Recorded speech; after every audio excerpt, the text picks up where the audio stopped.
What's up, guys? Just wanted to give you a update video. This is day 4. This was my third night of sleep in the car.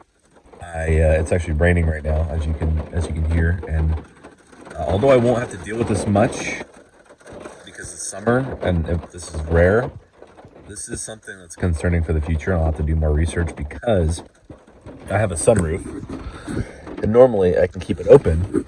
So I have really good ventilation. Hot air can rise through, as well as just new fresh air can come in, right? There's not too much carbon dioxide buildup.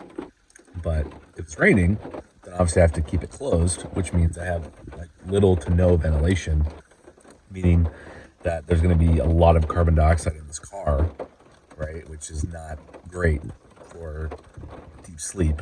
And so far it has been rough because in the 3 nights I have spent in the car so far, based on my sleep track, my sleep quality has been in the trash, pretty much.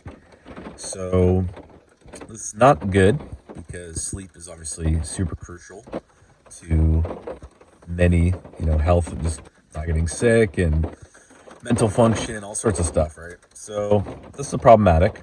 Hopefully in the next 2 weeks here, I want to have, I'm going to take out this and part of this, and I'm actually going to build a bed, because I've seen a lot of people on YouTube who live in their car have basically said, like, it just gets too hard to try to sleep, like this or in your chair. So you have to basically, I'm gonna have to take this guy out, I'm gonna have to take part of this guy out, and I'm gonna have to actually have some 2x4s and actually build a bed here that I can actually lay flat. But anyway, guys, I gotta actually ref today. I've got 4 games to ref. So I gotta get myself out of bed here. I don't want it because it's raining outside. It's gonna be cold today. Oof. Oh boy.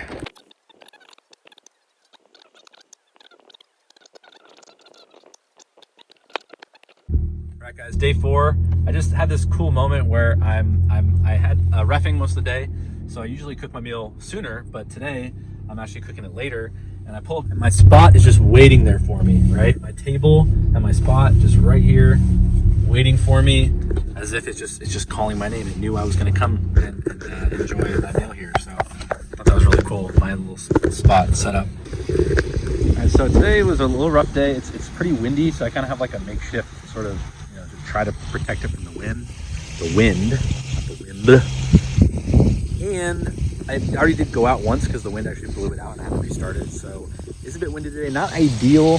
I do wish there was a way to somehow block out the wind. I'm going to have to do a little more. That'll be the next problem to solve, will be how do I create some sort of makeshift thing here that's light and durable but strong enough to where I can put it around, kind of protect against windy conditions. I also haven't yet had to face a super rainy day where it was rainy all day. Like, it was rainy for most of the day today, but obviously now it's totally fine. It's beautiful out here. But on a day where it's just raining all day, I'm gonna have to find a park with some cover and to be able to cook my food. And even then it could be challenging with the wind to keep it, from, oh, here we go, baby. Woo! I'm so hungry, dude. Reffing was intense today.